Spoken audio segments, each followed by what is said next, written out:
A flash in the sky, and then the boom.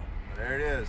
That's what it is. Cameras across the Port Neches area capture the light and sound of an explosion. I think a plant just blew up. It woke me up. And that got the attention of the people. With cameras readily available and everywhere, the event was captured from every direction and every angle.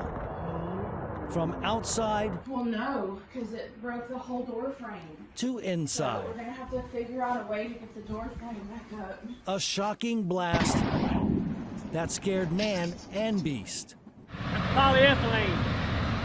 This is bad there. Oh man, it's getting carried across the river. That sent many out into the community to capture what happened.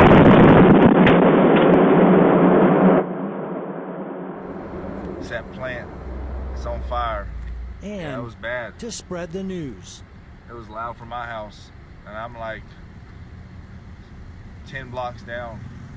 Tom Wright, KFDM 6 News.